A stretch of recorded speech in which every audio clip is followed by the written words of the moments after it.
ইউটিউবে এখন পপুলার হয়ে দাঁড়িয়েছে নিরামিষ ডিম রান্না, কিন্তু উপকরণগুলো অন্যের থেকে অনেক আলাদা।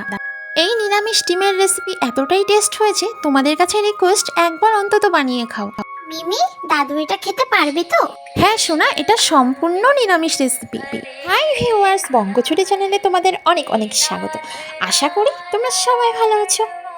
প্রথমেই বলবো, তোমরা যদি দুধ দিয়ে করো তাহলে দুধটা ভালো করে জ্বালিয়ে তার মধ্যে লেবু বা ভিনিগার দিয়ে ছানা বানিয়ে নিতে পারো।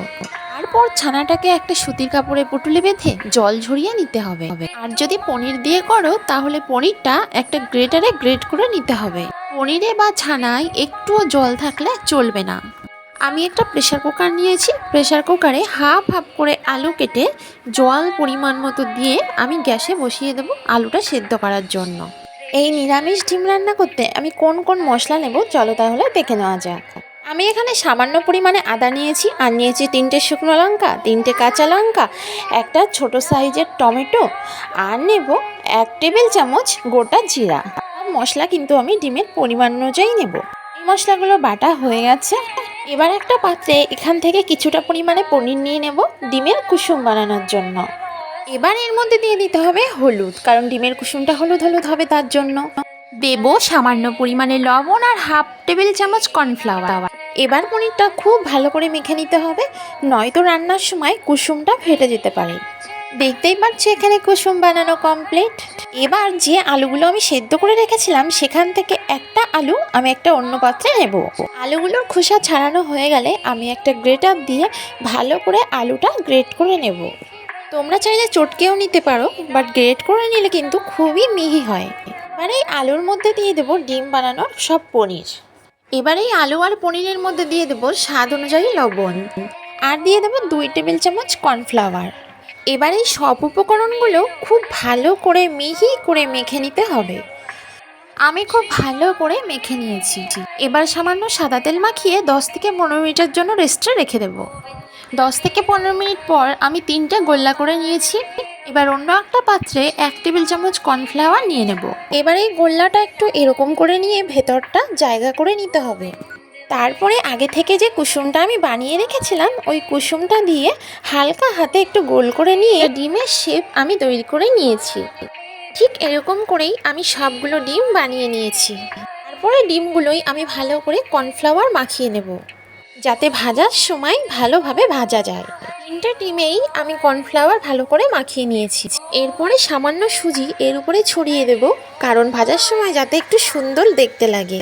এটা অপশনাল, তোমরা চাইলে দিতেও পারো, নাও দিতে পারো। ডিমটা কেটে আমি তোমাদের দেখাচ্ছি এই জন্য, কারণ আমি অন্য ডিমগুলো গোটা গোটা রান্না করব। দেখো, দেখতে লাগছে একদম অবিকল একটা ডিমের মতো নকল ডিম। যারা নিরামিষ খান তাদেরকে কিন্তু সারপ্রাইজ দিতে পারো।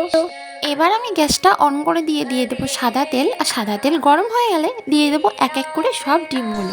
তারপরে বঙ্গঝুলির পাখির ডাক শুনতে শুনতে সব ডিমগুলো আমি ব্রাউন কালার করে ভেজে নিয়েছি। এবার ডিমগুলো একটা পাত্রে তুলে নেব। ডিমগুলো ভালো করে ভাজা হয়ে গেছে। এবার যে আলুগুলো আমি সেদ্ধ করেছিলাম সেই আলুগুলো ভেজে নেব। আলুগুলো হালকা ব্রাউন কালার করে ভেজে নিয়েছি। এবার রান্নাতে কি কি মশলা লাগবে চলো দেখে নিই।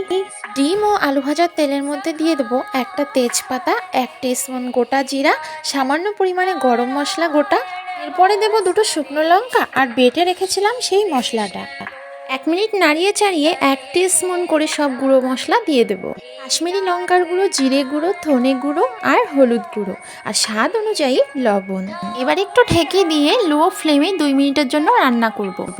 যতক্ষণ পর্যন্ত না মশলা থেকে তেলটা ছেড়ে দেবে ততক্ষণ আমি ঢেকে দিয়ে মশলাটা কষিয়ে নেব। দেখো, মশলা থেকে তেলটা ছেড়ে দিয়েছে। এবার একটু নেড়ে চেড়ে নিয়ে আমি ভাজা ডিম আর ভাজা আলুগুলো দিয়ে দেব। এটা যেহেতু একটা নরম ডিম, তাই একটু সাবধানে রান্না করতে হবে। ডিম আর আলুটা মশলার সাথে একটু কষিয়ে নিয়েই দিয়ে দেব উষ্ণ গরম জল। ডিমটাও ভাজা আর আলুটাও সেদ্ধ করা, তাই আমি কম পরিমাণে জল দেব। রান্না কমপ্লিট হওয়ার ঠিক 2-3 মিনিট আগে হাফ কাপ পরিমাণে দুধ দিয়ে দেব। অনেকেই এই রান্নাতে টক দই ব্যবহার করেন, কিন্তু আমি করিনি। এইভাবে একবার তোমরা ট্রাই করে দেখো, এর স্বাদ অতুলনীয়। আমি একটু মাখা মাখা করে রান্না করেছি, তোমরা চাইলে একটু ঝোল ঝোল করেও রান্না করতে পারো। না পুরো কমপ্লিট। এবার একটা প্লেটে আমি সার্ভ করে দেবো। একদম লাস্টে আমি এই নিরামিষ ডিমের উপরে অল্প একটু ধনেপাতা কুচি ছড়িয়ে দেবো। এতে কিন্তু সুন্দর একটা ফ্লেভার আসবে আর খেতেও খুবই টেস্টি হবে। তোমাদের দেখে জিভে জল আসছে তো? এইভাবে রান্না করে দেখো। তোমরা যারা নিরামিষ খাও বা নিরামিষ দিনে এরকম একটা রেসিপি বানিয়ে পরিবেশন করতে পারো। এই রেসিপিটা আমরা রুটির সাথে পরিবেশন করব, তোমরা চাইলে ভাত দিয়েও খেতে পারো। আজকের মতো টাটা। আমি একটা নতুন রেসিপি নিয়ে খুব তাড়াতাড়ি চলে আসবো।